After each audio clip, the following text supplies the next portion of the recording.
Hey y'all, so it's about 9 p.m. on August 31st. It's 9:26, and I'm not gonna come on camera, but I am gonna go ahead and say this. Just being honest and transparent, I found myself like kind of being emotional about my single season. And we have these moments, right? We have these moments where we're so focused on what God wants us to do, and we know and understand that we just don't have the energy for nothing else. And then we have our moments when we're just like yearning for that connection. And I'm not gonna lie, like, not to like minimize it to this, because it's not just this, but you know women, when our time of the month is about to come or it's on, we everything that we feel is like heightened by 10 times. So I already know that's partially why I'm so emotional about it, but I also know that this is like a real desire of mine. This is a real thing of mine. God placed this passion in my heart and this desire in my heart, so I really want it.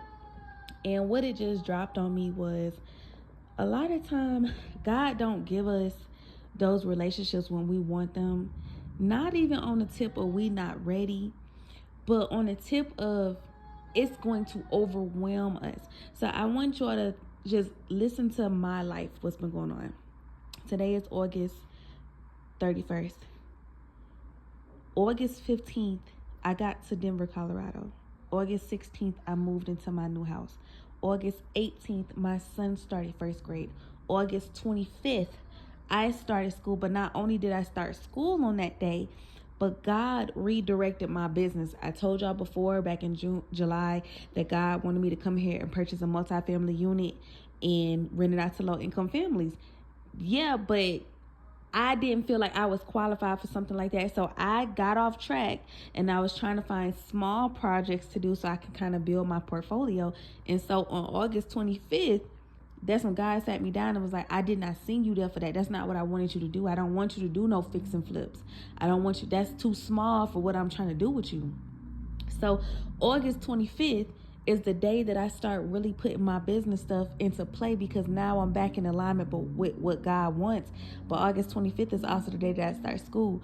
So all this past week, y'all, when I say I was busy, when I say I was tired, I'm working like 15-hour days trying to get the business plans and proposals together, calling different funding sources, trying to find which funding sources I qualify for it so I could get as much funding as possible, because the project is in like the 10 millions. It's over 10 million. So I'm trying to qualify for as much funding as I can. Not only that, but I have schoolwork. Not only that, but if my baby got schoolwork, I need to help him. Not only that, but I still got household stuff to do. Cleaning, cooking, making sure we're good. Then not only that, but the movers just finally moved my stuff into my house. Remember when I moved my stuff into a movie truck on August 13th, they finally just bought the stuff. So now my house is a whole bunch of boxes everywhere. And I don't like this. So I've been like, but I also don't want to overwhelm myself, because this is just another third thing to be added to my plate. I already got business. I already got school. Then trying to do all this stuff, I'm tired. So, today and tomorrow are my resting days. Like, I'm done. But when I sat there and I got emotional about it, God just reminded me, like, daughter, you have been so tired. Adding a relationship to your plate right now is a whole other job. That's a whole other heavy project that you got to do. Y'all, sometimes we be thinking about relationships just about the love that we receive. We don't even be thinking about what we'll have to give. Not even so much as the love that we have to give, because loving somebody is easy, right? But what about the understanding when you don't want to understand why they feel the way they feel, because it's dumb? But you got to have understanding for it. You got to have grace and compassion for when they do things in a way that you don't like it, or when they do things, when they drop the ball, you got to have that grace and compassion. Half the time, it's sometimes, y'all, think about when your mama that had a bad day at work, and when she get home, somebody do one thing and she just go off on the whole house.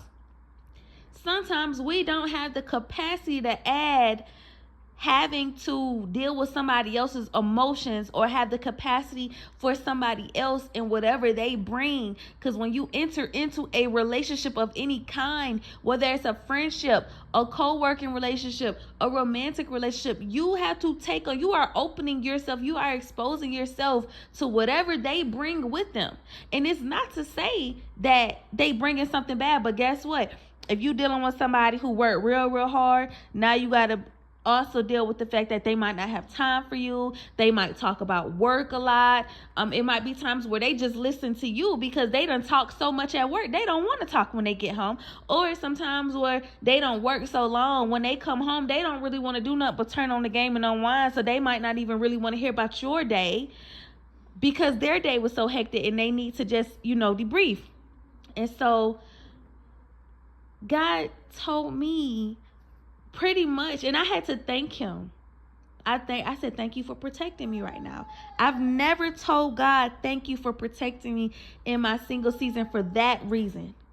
I have told him, thank you for protecting me from men who were not ready, men who were still womanizers, men who still didn't know themselves, they didn't know God. I have told him, thank you for protecting me from those kind of men, but I never told him from protecting me. I never thanked him for protecting me from the good men.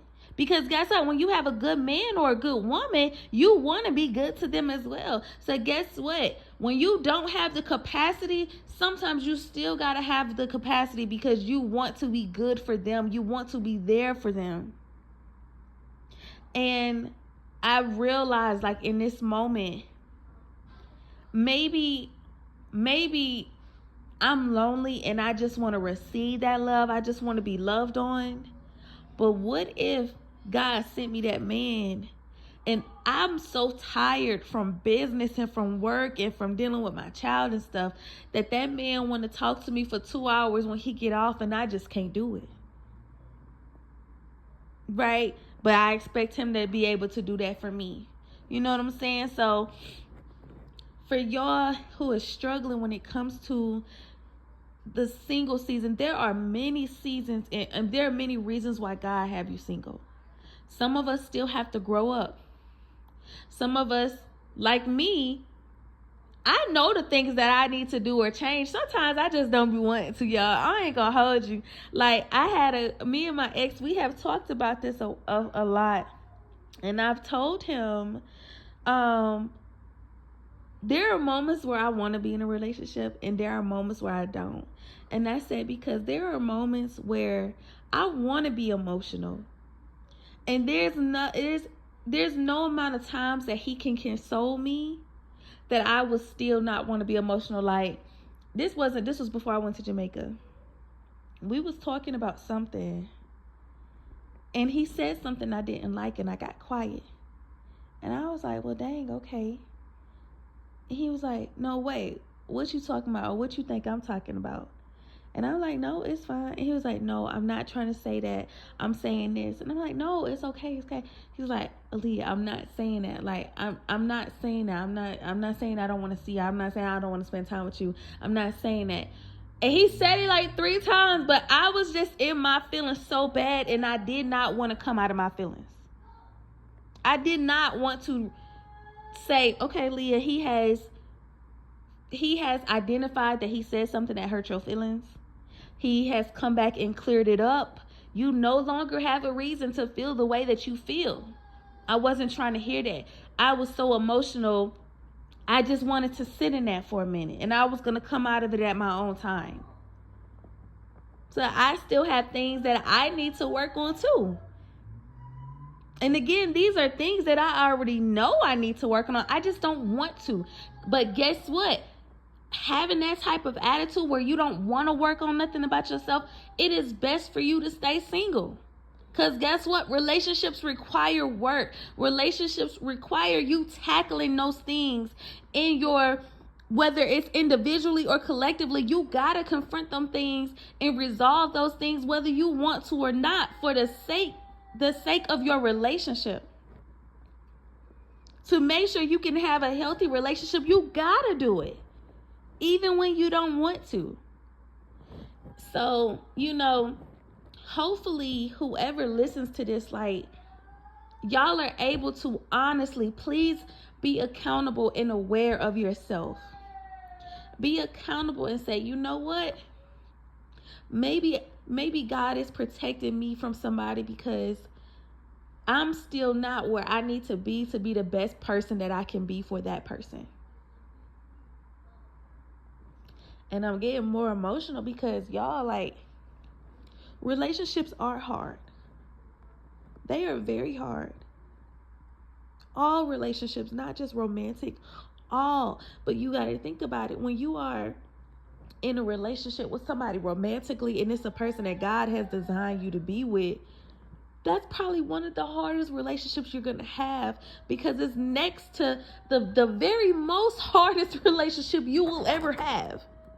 The hardest relationship you will ever have is the relationship that you have with God. And the reason why it's the hardest is because God is going to come into your life, and everything that you know to be a fact, He is going to show you that it is a lie, and there is another way that He wants your life to be, and it's going to be completely different than what you grew up in. You've been a certain type of way for 20 years. Now all of a sudden you know God, and everything about your life is wrong. There is never anything easy about that. I still have issues when it comes to my identity. I just told y'all I didn't want to be a landlord, or I didn't want to take on this project because it was so big, and I was actually intimidated by it. But God saw bigger for me. And He's like, you trying to start on these small projects, but I see bigger for you. So guess what? Until you see bigger for you, I'm going to close every door that you try to open that's not in alignment with what I want you to do. Right? So the relationship that you have with God is easily the most loving and the most rewarding, but it's the hardest relationship. And so guess what's going to be next? The relationship that you have with your spouse. It's going to require a lot of sacrifice. It's going to require you to die to yourself on a consistent basis. A lot of us ain't ready for that. Some of us because we don't know how to do it. Some of us because we just don't want to. So, it's plenty of reasons why God have us single, y'all. This is one that has just dropped on me. Never thought about this. Maybe because my life wasn't as busy as it is now. But when this dropped on me, it's like, dang, thank you for protecting me right now. Thank you for protecting me. That's His protection, y'all. We gotta learn to see the things that God is doing in our lives as protection. When He don't open a door, it's protection. When He opens a door, you are protected. You are covered. You are secure. So, definitely, I'm glad I wasn't on camera over here crying and stuff. But yeah, y'all, I just want to encourage y'all, the women of God, the men of God, like,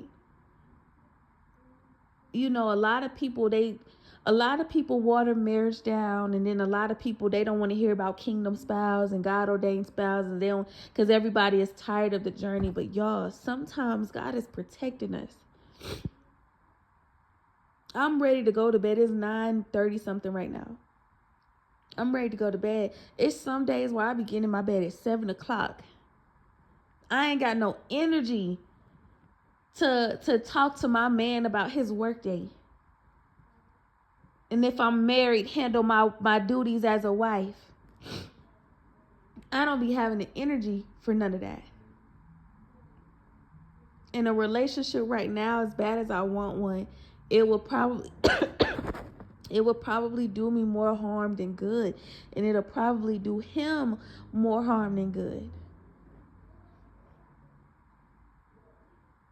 So, yeah, y'all, I'm not going to drag this word on no more, because then I'm going to just keep talking in circles. But, yeah, I just want to encourage y'all. I really do. I want to encourage y'all, and I encourage y'all to seek God and just lean on Him. Just lean on Him, because I'm going to have a conversation about my single life.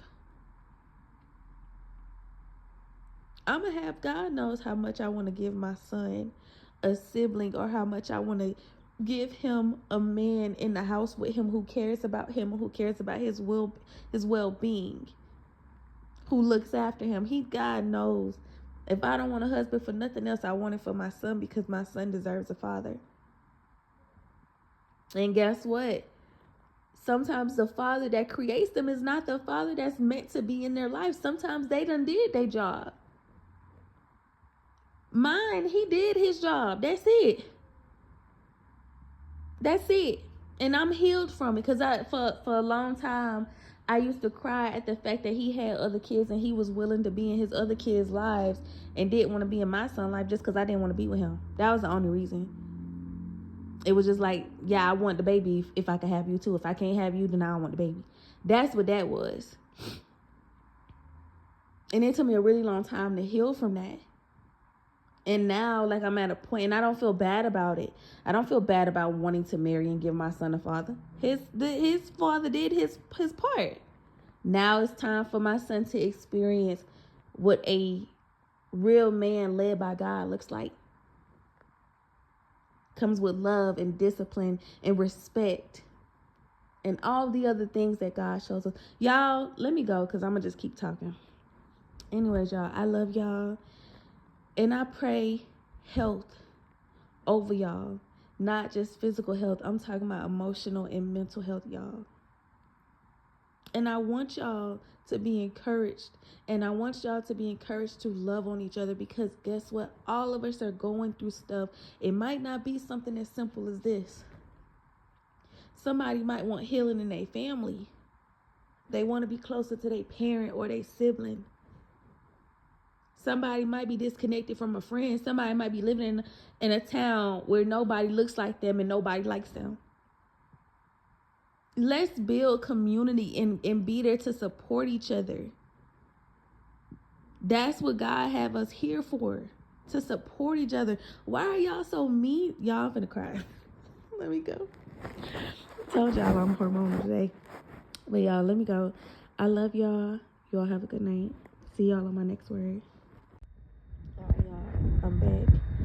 And then I started boohoo crying, but I posted my video, and y'all, my video posted so fast. It ain't never posted that fast before, especially when I don't leave the YouTube app open.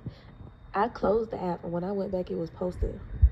But the length is 17 minutes and 17 seconds, and y'all know 17 means victory, so double victory. But not only that, in the Strong's Greek Concordance, 1717 means to manifest, to make visible, to make evident. And it says, God giving proofs of his saving grace and thus manifesting himself. Strong's Greek 1717 centers on the idea of open visibility. Something or someone unmistakably shown, set in plain sight, or made fully apparent. Rather than mere intellectual recognition, the term points to a disclosure that breaks through previous obscurity and compels acknowledgement. Then, when you go to 1717 in the Strong's Hebrew Concordance, it means dad. And it says breast or bosom, but even that, I want you to think about being nurtured by your mother. So it says the word is actually dad, D-A-D. And it, breast or teat. It says apparently from the same as dowd, D-O-W-D, the breast, as the seat of love, or from its shape. And so I want you to think about it in a way. Oh, wait, hold on. So I didn't read all of this before, but it says the noun designates the female breast, especially the nipple area, an organ associated in scripture with nursing, and with erotic appeal inside covenant marriage. So I don't know what to say regarding that, but I just want to say, oh, and then it keeps saying, because it references Proverbs 5:19, marital delight and fidelity. I'm not gonna read it about the marriage part, because we're talking about being single. But the love of God and the grace of God is being manifested right now, y'all. He sees us. Even though in our single season we don't feel seen, we are seen, and that's why we're single. We are seen. He sees me trying to get this stuff off the ground and stuff like that. He sees me juggling a lot of different things. And yeah, I could have a man here who will take some things off my plate, but guess what? That man is also adding to my plate because he's adding his presence. He's adding his opinions. He's adding his thoughts. He's adding his love and his covering, but he's adding to it too. So he's not just taking stuff off my plate. I ain't never thought about it like that. I ain't never thought about the presence of a man and everything that comes with a man adding onto my plate. Y'all, God sees me. That's why I'm single. He sees me. He sees what he's trying to have me do. And me trying to have a relationship right now while I'm starting this business and I just moved to a new state and I'm starting school, that would be a lot. That would be a lot. And say it was a relationship with somebody I already knew, it'll be a long distance relationship. So that's another thing. So in our single season, we don't feel seen. God sees us. That's why he has us single. He's protecting us, y'all. Like I just said in the last word, it's his protection. 17:17 in the Hebrews Concordance says dad, y'all. Dad. So I'm gonna go ahead and post these together. So I'm gonna go ahead and take that video down and post it together. But yes, when I stopped it, it said 17:17. Matter of fact, I'm gonna take a screenshot of it so y'all don't think I'm lying. But yeah, God sees you. You might feel like man can't see you, or if you're a man, you might feel like women can't see you. God sees you, and God sees things that you want, but he also sees things that you don't even see or you don't even know is attached to those very things that you want. He know what he doing, y'all. I'm gonna leave it there because I'm gonna go have my own time with him, and I'm finna try to relax so I can go to bed. But that's it, y'all. Y'all have a good evening.